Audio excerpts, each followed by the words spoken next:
We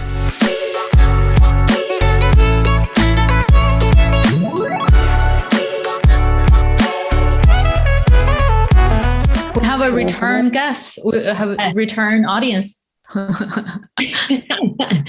Welcome to episode 6. We're so happy to have you here. Where are you based out of, Natalie? Washington, D.C. Washington, D.C. Nice. And you?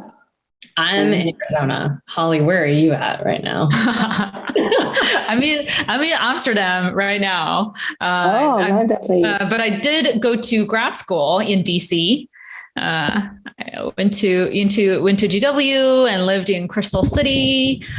Should have bought a place, but I couldn't have afforded it anyways. So yes, DC is dear to my heart. Crystal City is expensive. I also lived in Crystal City before I started having kids, and I moved in suburban area in Maryland side.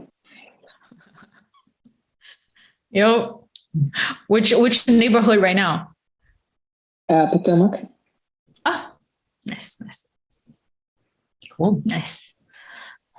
All right. Well, since we have Natalie and Carolina here, is there anything that you guys came hungry to talk about before we dive into some of the topics that we had in mind?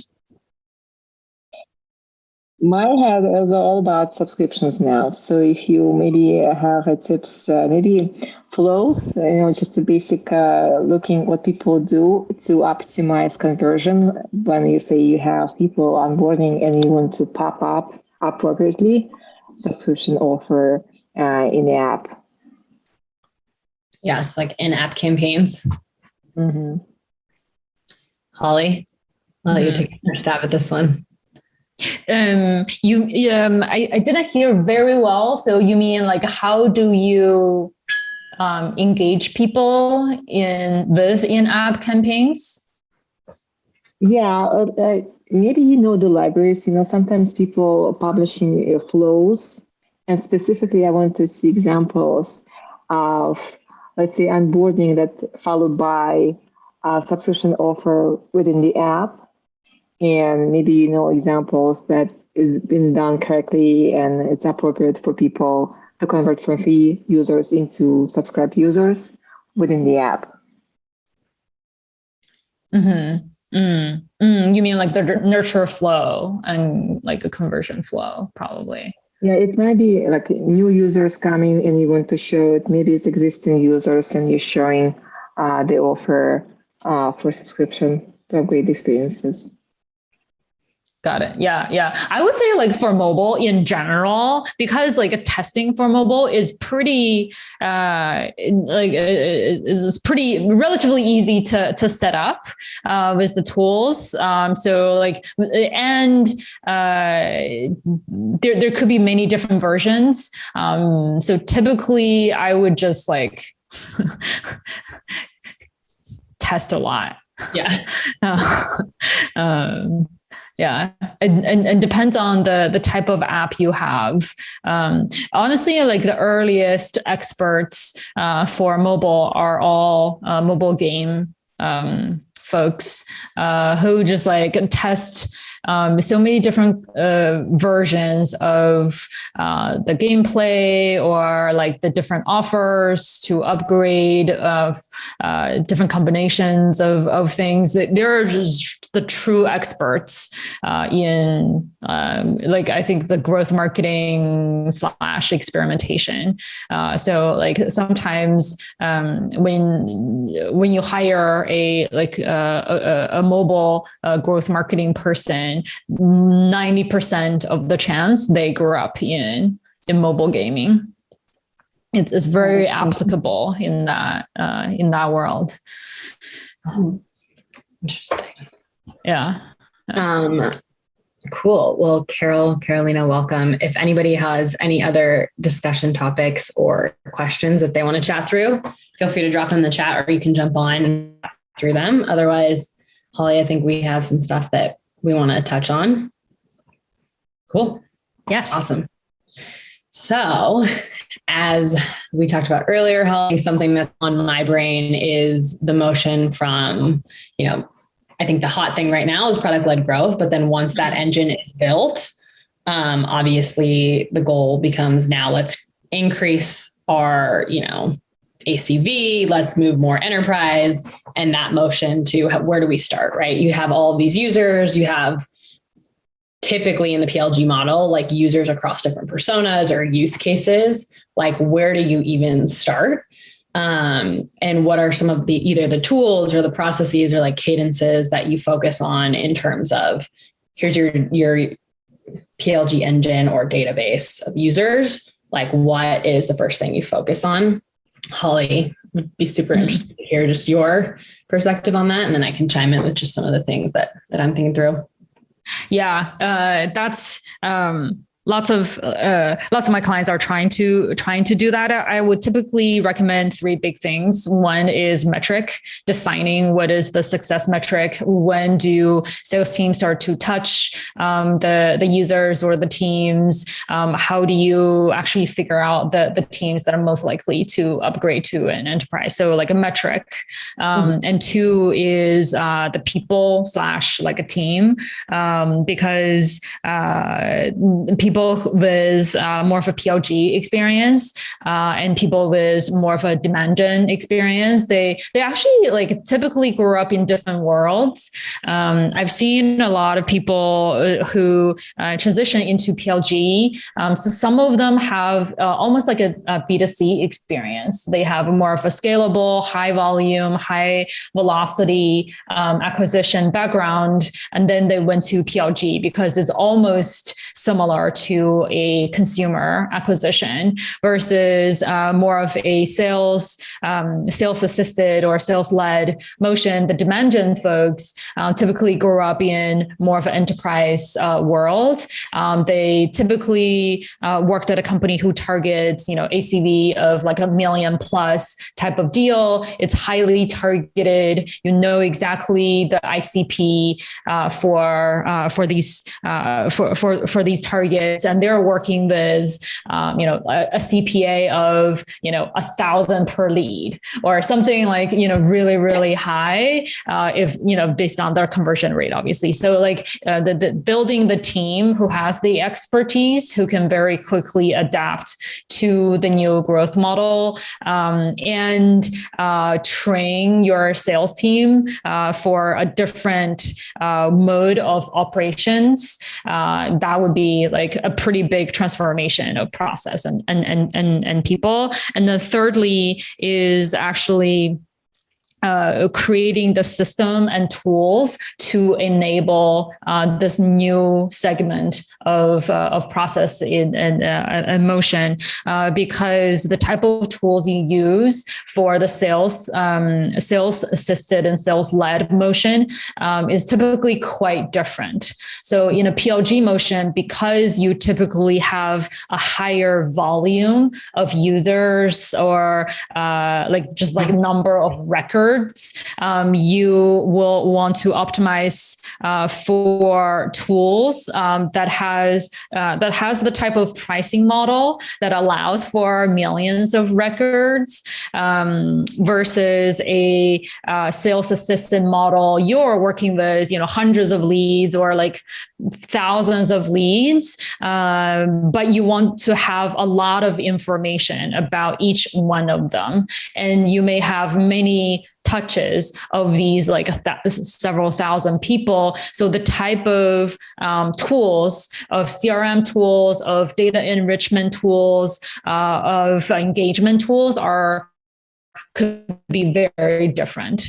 I can give you an example let's say you want to have a tool to manage your notification and email flow. You want to design an automated sequence for doing that. And for more of a PLG, like more high volume tools like Braze or like Iterable, people tend to adapt those tools because they're just like allowing for millions of records versus for more of a demand generation sales led. It's like Marketo or like HubSpot, who's like allow you to design all kinds of marketing automation flows, but be really targeted on the sophisticated flows that you run. Yeah, I would say I think that's like one of the biggest differences in the tools from like PLG versus sales-led motion is like Iterable is going to give you the customization of like content affinity, right? Where it's like you have this user, and I think in the PLG model, we're really trying to identify like who is this persona, what are their affinities to either the content or the use cases or features in the product, so that we can extract that and eventually like monetize that persona or that user. Whereas from like a sales led, you don't need that. It's very like everything sales led is targeted. You already know the persona that you're going to go after. And so the tools don't really need to support all of that like data infrastructure. And it's really just more of like an A to B execution tool. The other thing that I was thinking about earlier was, and I think I'm totally losing it. Oh my gosh, you guys, I need more coffee. It was such a good point. So yeah, it will come back, I'm sure. Like it happens to me all the time. I was like, this is yeah. I'm like, no, don't lose it. Really groundbreaking points that I was going to make. And there it is. It's back. So I'm wondering, like, I think when there typically is more of a PLG motion in the company and sales led is typically something that needs to be built out. I think obviously there's still enterprise size deals that have closed, even when that wasn't the main focus or that infrastructure wasn't really built out that way. And so when you're looking at actively building out that enterprise or sales led motion in a historically PLG motion company, are you looking at like, is it really good to look at who you've previously won with on the enterprise side, knowing that you really didn't, it was more of just like accidentally happened versus saying, who are the users that are, highly engaged in our product today? We haven't today yet been able to monetize those users, but is that actually the segment that we target in this enterprise model? So I think sometimes it's something that I'm seeing be like a sticking point is they're like, yeah, but we've historically won with, marketing. And it's like, yeah, that was when it was kind of falling in your hands because we didn't really build out like the sales led motion yet. We're actually actively going to do that and have more of a targeted, very like laid out approach. Is that still the right person or is it still the right target? Yeah. I totally agree with you. There's like sometimes a bias towards like historical data, but that historical data became that way for various different reasons.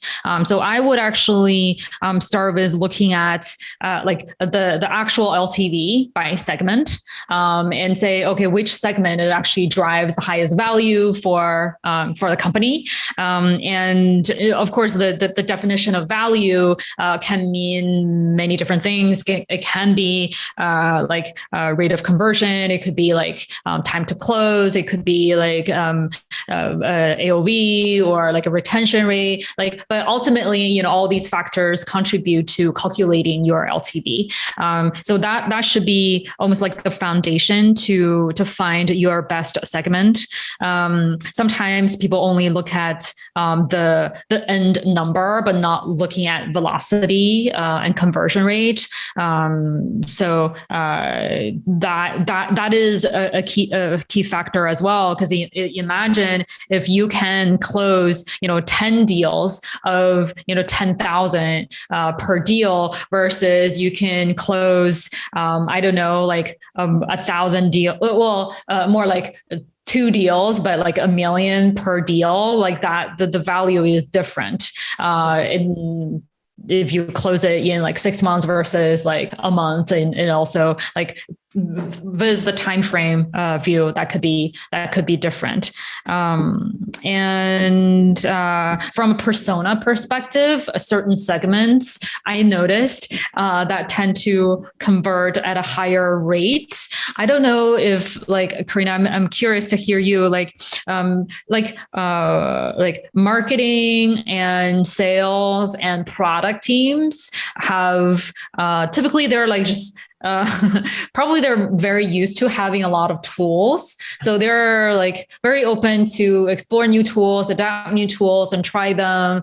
And then they close faster, like everything else being the same. They tend to close faster versus more of a like operations or like a support function, HR.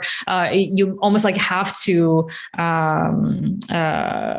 nurture them a little bit more. But this sounds like a little bit simplistic, and it could just be my limited number of experiences. No, I think that's generally what I see too, and I also think it's just comes down to like technology adoption. I think they're like marketing, product, and sales. We like have 1,800 tools always to like do the thing. You know, the first marketing strategy we have is like, what are the tools that we can get to support that? And so the technology adoption there as having like software as part of our process always is just like not a like roadblock for us, where I think some other personas, they're like, if this doesn't add like obvious immediate value, like not worth my time. Which is more like the engineering operations, and that's just like harder to sell. So I also think that like when you look at historical data where the sales-led motion wasn't built out, it naturally does lean to be more marketing and like product, because they're easier to sell and they're just like used to technology and software as part of their process. And so they generally arrive at the value themselves without much of like building out the product for them or thinking about like how we need to handhold them through to close one. The thing that I like think about, and that is always a concern if you continue down that route, is retention, because those might have been the easiest to close, and they probably are, but like how long will they be in the product? If you're seeing that actually like the highest adoption is happening with operations, you know, that's like the leaky bucket. You're filling it, but how long is that gonna? Exactly. It's like marketers are so used to adopting new tools. So they could be quick to adopt, but they could also be quick to give you up. So yeah. Natalie, you have your hand raised. Yeah, you touched on lifetime value and retention. So my question is, I'm doing this exercise now internally. And one of the modeling that we playing around was if we can determine correlation, early engagement, let's say first month, and looking at the user behavior every week, and we do have weekly retention for this cohort. And we have hypothesis that early engagement would determine long-term retention. So if I see user who been active pretty much every week for a couple of days a week, I might predict that for this, you know, let's say we have the dimension as a channels where this user is coming from. And then in the past, we could look at, specific channel, and then we can have correlation. Okay, seems like if they active first weeks at specific rate, that will determine retention, let's say by lifetime value lifetime would be, let's say 2 years. Versus if he had just a few sessions first month, we may predict correlation that it might be only 6 months. Have you seen this kind of modeling? Do you see that maybe flaws in logic in terms of how we can correlate early engagement with the long-term retention? Yeah, totally. Like typically I like segment the different retention, like early retention, and then run like a regression analysis or like a correlation analysis, and you calculate the correlation percentages of both on the positive and negative side of things, and what's the correlation with long-term retention. And that's actually how you identify your set a moment, aha moment, and habit moment, is to look at like the correlation percentages. So like the actual action that drives long-term retention. So yeah, that's totally right. Being kind of like a devil's advocate here, is there a way where there is a certain persona and there isn't really a key driver of like collaboration beyond the individual user. So like while the adoption and the retention might be great for this persona, but all of them are individual users, and trying to capture that like, team usage or like enterprise work usage is sometimes missing. Yeah. Oh, totally. That's such a good point. Yeah. So like there are certain segments of users who love to use the product, but they never actually upgrade to paid. I remember running we're looking at users on the global level. For example, France has very high like early activation rate. But when we look at like a monetization rate, like the LTV is actually really low because people don't want to pay for, I don't know, SaaS products in France, or they just very used to more of an invoice model that they're not used to self-serve upgrades. So like many active users, but like a low monetization upgrade rate. India is another example. We see lots of very active users in India, but affordability and like the conversion rate to paid is a lot lower. So yeah, you want to segment the users to like everything else being the same. Then that's a good approach. Yeah. Totally. Natalie, go for it. Yeah, it reminds me of the story I heard from Miro. So what they define as aha moment is boards shared and collaborated with others. So this way, they wanted to increase the collaboration aspect, because if you have only one person using Miro, you're not able to monetize it. To enable the plan, you want to have teams collaborating with that person. And that kind of defined the focus within the company in terms of what features they want to enable and how they would measure impact they're making.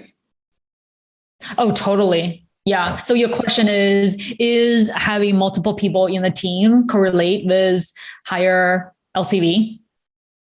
No, it's more of a comment, because now I remember the story that if it's a product, when the way to monetize is to have teams, it's more of an enterprise.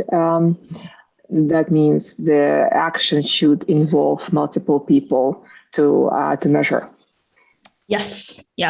Yeah. That's why like a lot of the single player productivity tools over time all build a collaboration and team feature. Is it just like it's no or like whether it's a no-brainer or not, but like the multiple products in that space started building team and collaboration features exactly because of that. Yeah. Creating somewhat of like a viral loop, because exactly. Higher retention and everything. Yeah. What else, Holly? Carol, Natalie, anything else on this front? What are some of the like biggest challenges you think for the team to build up this PLG to sales motion? What are some common challenges you've encountered, Karina? Yeah. This is the less sexy answer, but the truth in my perspective is like team collaboration, like cross departments, and like the right tech, like you mentioned earlier, because some of this stuff, or like the data that you have to surface, that like can't happen without the tech. And then a lot of the collaboration that you need from the data perspective, or just to surface those insights, can't happen without that team collaboration. So like the enterprise team being able to get the attention of like the data team or the product side team to understand like who are our most engaged users and how can we start to build the infrastructure to monetize and like build the use cases from like a marketing messaging perspective to drive more of those to the sales-led closed one. How about you, Holly? Yeah, I wish someone has done a blog post to almost like map out the tech stack. Yeah. It's like ideal PLG tech stack for this type of company, for like this type of targeting and like, volume, here's the ideal tech stack for for sales driven. Here's the ideal tech stack. And let's just like follow that. I feel like we're always looking for new tools and actually spend time looking at multiple tools. Maybe I should write that blog post. Yeah, let's do it. I think that the one tool that I can call out that is really important when you're moving from PLG to sales led is Mad Kudu in my experience, because they bring in both like the product usage data plus whatever like ICP firmographic data and then all the other like algorithm magic that it does. And that really helps surface for the enterprise or sales led team, like who are the right people to try to activate and pull in, or who is the right target account. And so that's one of the ones that I've seen surface in most of my clients. But yeah, go ahead, Natalie. Yeah, and my question in terms of the organizational structure to enable this collaboration with, data team and decide on tools. What do you see as the most effective way to structure data team in terms of how to whom they need to report to foster that communication between marketing, sales, and product? I don't have can't give you much insight into how the data team should be structured or who they should report to, but I think it goes back to, last week or the week before that, we talked about having some type of like tiger team or like biweekly collaboration meeting when this is the main initiative, to make sure that often I see that when there are requests of other teams like product and data from the marketing or sales team, it's typically like, we don't really understand the why. We know the what, but why. And so having that communication line or like those standing meetings to where, or even crossover KPIs is always the best way to do it, to incentivize people. But yeah, Holly, I don't know if you have more to add. Mm-hmm. Yeah, I've seen different structures for the data/analytics team. One common structure is you have a centralized analytics team, and the analysts have dedication for different teams. So there's a head of analytics, and you have marketing analytics who is dedicated to marketing, sales analytics, product analytics. But for the rest of the 20% of the time, they can actually collaborate and build a knowledge base for the entire analytics team to exchange ideas and etc. And that analytics team can report into either a CFO or a COO. And sometimes it reports to a head of strategy if there's chief strategy officer of the world. And that could be that is a most common structure. At the same time, that analytics team collaborate with adjacent teams. So for example, data engineering is one team that collaborate really closely with data analytics. Data analytics and data science could be different roles, of course. And then so the data engineering typically report into engineering team who works mostly on the data pipeline, getting data from A system to B system, etc. Certain times, if the company's core differentiator is actually their ability to manage data, you do see a head of data who manages both the analysts, the data scientists, and data engineering under one umbrella. And that team sometimes also have almost like an insight team to make almost like an academic perspective, and there's insights that's shared across the company. And I think that's a pretty progressive aggressive structure, especially for companies where data is the key, like a competitive advantage. I also have seen a structure where the analysts report into the functional area. So there's a CMO and there's a marketing analyst that report into the CMO. Similarly for CPO and product analyst. In early teams, since there's typically like one analyst for the entire company, and that analyst typically reports into some sort of like, COO or CFO. But as the need becomes bigger, sometimes you see more of the functional reporting structure. Totally. Thank you. Very helpful. Yeah. And just jumping back into, the why, especially when you're moving from PLG to sales led, like why that communication or that like collaboration is so important, especially with like data and product teams, is because generally like what that enterprise or sales led team wants to know is like, we have all this awesome user data at the individual user level. Now, how do we map all of that, either product usage by individual user or users to an account, right? And so that can be like a very big lift that I think most people don't really understand the lift or the tech that needs to, or data infrastructure that needs to live to actually support that initiative. And then also understanding within the user base, not from, our demand gen pipeline converted to close one from an enterprise motion, but in our PLG like engine user database, who has the highest likelihood of converting to enterprise dollars, not just converting into the product, converting to enterprise dollars and retaining. And so I think being able to make that initiative like move forward is a big lift, at least in my perspective. And sometimes it's not mapped out correctly. So then on the sales led side, it's hard to really action all of this. Having that user database from the PLG engine is really a competitive advantage. So unlocking that to power your sales led motion is hard to do, but definitely powerful. What have you seen people start to have that like a connection? So is it typically people who reached a setup moment or like aha moment or habit moment, or is it something of a combination of product usage and firmographic? What have you seen folks do?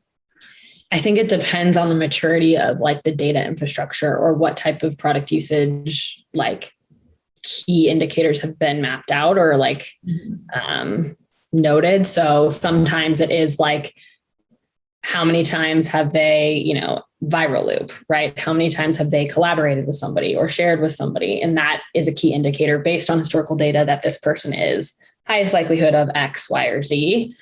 But some people aren't even that mature. And sometimes it's just down to like, they have this many active users in the account, or they have just total users signed up ever in the account. And that needs, the more you can mature that to have like the actual key indicators of the aha moment or like whatever that viral loop is that they've built out or they're building out is obviously better, but yeah.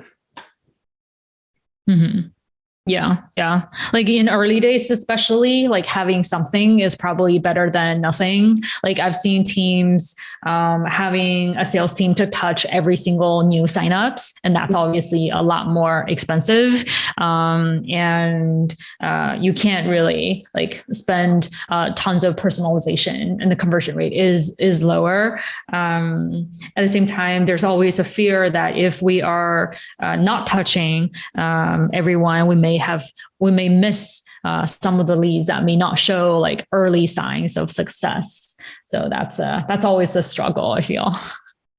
Yeah, I feel like some of the ways you can get around that, and it generally comes down to the sales team being like, but these accounts that I want that are amazing, that are in my dream target account list, like what if we miss those? And so some of the ways to work around that is just having like whatever that priority list from the sales team and making sure that we've integrated that in the data so that when we do have signups at whatever level from that account, we can pass those over.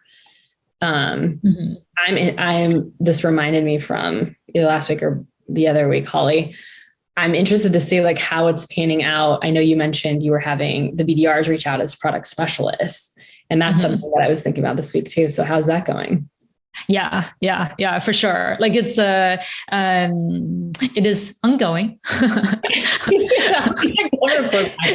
Yeah. It's always like, oh, we wish everyone responds to the outreach, but they don't. There's like a theory of like, we wish like, 50% of them respond, but like the reality of like very like a single digit of people respond. So yes, it's ongoing. I also wonder like how many people are a target account for so many SaaS products. And so it's like you sign up for a product and it's like, oh God, here we go. The ones that get sent straight to sales, I think no matter what, the sales led motion is never, and this is where I do agree with you that like the PLG motion feels much more B2C because the goal is like transactional or for immediate conversion, right? Whereas like on the sales led approach, it's a much longer game. And so generally any campaigns that you're running or anything like that isn't for the goal of immediate conversion, or like being transactional. And so being able to play the long game, I think can be a different mentality when you're moving from PLG that like, hey, we cannot reach out to them on the first sign that they like look at us, we have to make sure we're delivering value for a while before that happens. Yeah. How do sales team first develop that list of accounts? Yeah. I think that for me, that kind of plays into account-based marketing. And I feel like account-based marketing, 50 to 60, 70% of it is that account list. And making sure that it has different like pulling points. Like I think it can't just be a dream account list of like whales that we'd love to close. That can be part of it if we want, but like the majority of it, especially if you have that PLG like engine built out in that database, like should be built off of that and prioritized off of that, either by the personas that you've learned from or the actual people that are living in that database today. So back to like aggregating that data, matching it to accounts or like grouping cross departments into one account. Right. And then I think, depending on if your sales led motion incorporates also like expansion or retention, that would be a part of the list building too. Yeah. There's like this initial list where it's probably people just get from like a list of like Fortune 500, I don't know. And then you compare that with your current customer list and see like, oh, let's prioritize the folks who already have an account. And there are tools for ABM where you can get signals of engagement. It's like, oh, okay, like they may not be a current customer yet, but like there seems to be multiple visits from IP addresses or like or folks who work at a certain company to our website, or could be some downloads. And so let's score them higher and et cetera. So like ABM tools is actually really good for that. For a lot of PLG marketers, when they first encounter ABM tools, they're like, oh, wait, like there's only 5 visits from this company. Like they're very used to having, hundreds of thousands or millions of traffic. Is like, why do I care 5 visits? But then like the 5 visits is from key decision makers and they are like super valuable. But like, it's like the scale of it takes some time for marketers to adjust to. Yeah. I also think the hardest part for like PLG marketers for ABM platforms is also ABM platforms are great for insights and like collaborating on data insights that matter for both marketing and sales. The activation side of that is not as great or as fast or as transactional as like the things that would be for PLG motion. So I also think that's a little bit of it too. Yeah. Especially if PLG marketers are very used to like a conversion focus and like a short conversion window versus ABM, it's typically like a much longer conversion window. And the person who's actually closing the deal is the salesperson. So you're like, okay, like I put, 10 impressions out there or like 20 touch points of all these like white papers that I put out there. did they actually help? Like how much do they help? And that, everything comes down to attribution model, but like, that's the conversation between marketing and sales. It needs to happen. It's like, okay, how do we measure the the time to close is faster, or like our deal size is bigger. So you can prove the value of marketing. At the same time, it's like, oh, like there's fewer number of deals to say, is this static or is this just like random, a random sample size? No. And I think some marketers, when you move into that ABM model, that is especially like super high ACVs, they like get scared of okay, I've engaged this account, now I'm done. Like the sales enablement piece that is so important. And like when done correctly and like building the relationship with the sales team and not just like, hey, this is what we're going to do, sales team, now do it, but more in a collaborative effort, like the return is so much bigger. And there are so many things that we can help the sales team with post engagement of that account to drive and like, exactly, not just close the deal, but like the velocity of the deal, making sure all of the buying committee that needs to be engaged is engaged. So yeah. Mm-hmm. Yeah. It requires a lot more patience. Yeah. Where like in the PLG motion, it's so much more autonomous and it's like, let's just go and we know what we need to do. We got to drive volume at very specific, like metrics, and it's much more tangible and like in and out, where like the ABM sales and motion is so collaborative that it feels hard to ever feel like, what is my impact in this piece of it compared to the other? Yeah. Like that also like ties back to what we said about analytics is like, okay, like from which angle should we look at the data, and which can be interpreted in different ways as well. So it's hard to do like a geo holdout now because there's like, 20 accounts in this whole region. Oh man. Cool. Well, thank you guys so much. This was a really fun episode. Episode 6. Thank you for joining us again. I appreciate it. Thank you, Holly.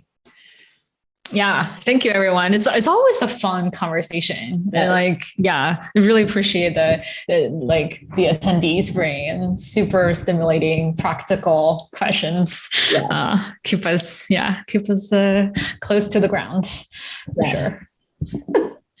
All right, everyone. Have a good week and we'll see you next week. Thank you guys. Thank you. Conversations. Appreciate it. Yeah. Bye. Thank you.